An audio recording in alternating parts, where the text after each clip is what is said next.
As we step into the very early stages of the fall season of 2023, the real estate market is starting to also show some signs of changing.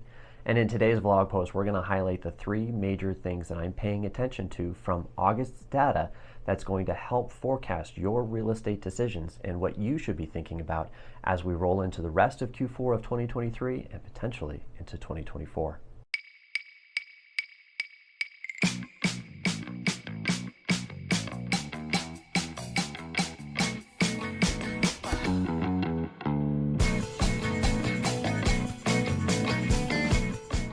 Hey real estate friends, what's going on? It's Mike Gold here with RE/MAX Alliance. Thank you so much for tuning in to today's vlog post where I'm going to highlight the three things that I'm paying attention to from August 2023's data and how it is shaping for the upcoming real estate season as we roll into Q4 of 2023. First major market that I'm paying attention to is falling demand. Now, obviously that we have seen in the real estate market because of the significant rise in interest rates, or specifically being the highest that they've been for quite some time, is certainly cooling demand. But what we're seeing because of this is a decrease in demand of 14% in closed sales and 16% of pending sales.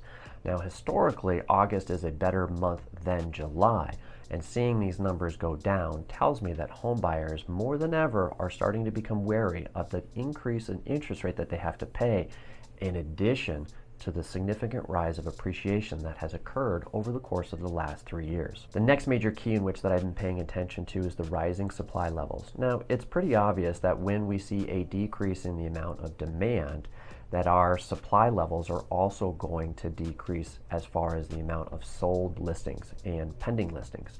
But what was a major key factor in this month's market data was the fact that for the first time in quite some time, we saw the month supply of inventory cross into the 3-month MSI marker. Now, historically, over the course of the pandemic, we were seeing this significantly. At the start of the pandemic, we saw it in amount of days. And as things started to cool over the course of time with rising interest rates, is the fact that this number was closer to 2 months.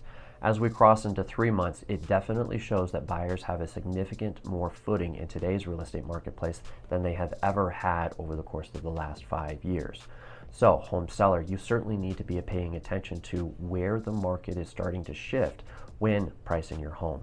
Now, even though we're seeing decreased amount of demand and rising supply levels, all of which would favor buyers and tell us that the real estate marketplace is maybe starting to have or be on unstable ground, the volume of sales that we saw in August of 2023 was actually a glimmer of hope. And here's why. You see, in July of 2023, we saw that the volume of sales was down almost 24%. But here in August, that number was actually only 12%. This tells me that even though we're seeing more footing for buyers, the real estate marketplace as a whole is still strong and can recover from what was considered to be a pretty poor month in July. So again, home seller, you need to make sure that you're working with an agent that is going to have a great pricing plan, marketing strategy, and a service plan to ensure that your home sale is successful. Home buyer, these are showing that you've got some really great options or a selection of homes. And if buying wisely, you can have an opportunity of having the seller pay to have that interest rate reduced to a much more favorable level. Again, it's Mike Gold here with RE/MAX Alliance. Thank you so much for tuning in today's vlog post. If you're a home seller wondering what your valuation is now and potentially in the future, please send me an email or give me a phone call at the contact information below. And if you're a home buyer in today's marketplace and wondering if now is the right time for you to make a move, please reach out as well. We can discuss the pros and cons of our current real estate market and how you might be able to take advantage of it. Until next time.